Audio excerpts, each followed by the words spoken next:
ये 10 फीट का चोर तिजोरी लूटकर बाहर आता है और आते ही जैसे ही अपने कपड़े चेंज करता है तो उसमें से ये छुटकू चोर बाहर निकलता है। तभी ये छुटकू चोर बच्चे के कपड़े पहनता है और पुलिस के आगे बच्चा बनने का नाटक करने लगता है। अच्छा। फिर जैसे ही छुटकू चोर पीछे देखता है तो उसका पालना रिड़क कर वहाँ से जाने लगता है। तभी छुटकू चोर का पैसों का बैग जाकर एक खरगोश के बिल में गिरता है। फिर जैसे ही खरगोश पैसे को गिनने के लिए बैठता है तो तभी खरगोश को बच्चे की रोने की आवाज आती है। मुन्ना मुन्ना। फिर खरगोश इस छुटकू चोर को अपने घर लेकर आता है, लेकिन ये छुटकू चोर चालाकी दिखाते हुए खरगोश से पैसों का बैग मांगता है। ये भगवान क्या जुल्म है। तभी छुटकू चोर खरगोश के जाते ही पैसे का बैग उठाकर वहाँ से भागने लगता है, लेकिन तभी लेकिन ये साला कर क्या रहा है यहाँ पे। ये साला छुटकू गुफा खोद कर ढेर सारा सोना निकाल लेता है। अरे दादा रे पैसा ही पैसा होगा। फिर घसीटा छुटकू को टांग कर सारा सोना भर के वहाँ से भागने लगता है। गाड़ी स्टार्ट कर। तभी घसीटा इंजन को खोल के देखता है। क्या रे भिकमंगिया क्या देख रहा है। और घसीटा छुटकू को गोदी में उठा के एक पेपर पे साइन करने को बोलता है। ठीक है, समझ गया। फिर घसीटा तोप में बम डालकर छुटकू को मारने की तैयारी करने लगता है। तभी घसीटा तोप को अपने पीछे छिपा लेता है। फिर घसीटा रात के सोते समय छुटकू के ऊपर बम रखकर वहाँ से जाने लगता है। आज तो मजा आने वाला है। और बम में आग लगा देता है। खत्म।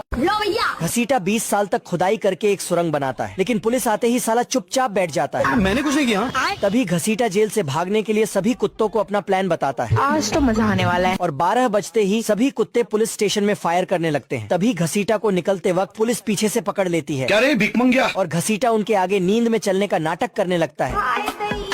तभी घसीटा पुलिस को जेल में बंद करके वहाँ से भागने लगता है, लेकिन पुलिस काफी वफादार होती है। साले के घर में जाकर ही उस पे गोली चलाने लगती है। तभी घसीटा पुलिस से बचने के लिए ऊपर छत पे चढ़ जाता है, लेकिन पुलिस घसीटा को वहाँ भी नहीं छोड़ती और पुलिस फिर से पीटकर घसीटा को जेल में डाल देती है।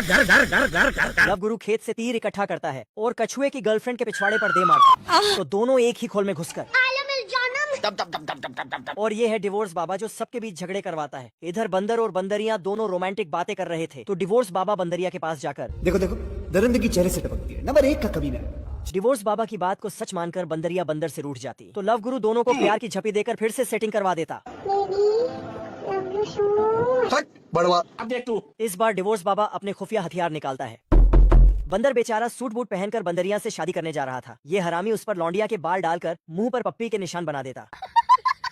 बंदरिया गुस्से से उसके मुंह पर गुलदस्ता मारने लगी। तभी लव गुरु का तीर आकर लगता और दोनों शादी करने पहुंच जाते, लेकिन डिवोर्स बाबा बच्चों को लॉलीपॉप देकर अपना प्लान समझाता। बंदरिया शादी छोड़कर वहाँ से भाग जाती। लव गुरु गुस्से से डिवोर्स बाबा पर तीर मारकर उसकी शादी गिलहरी से करवा देता और इधर बंदर और बंदरिया की भी फिर से सेटिंग हो जाती।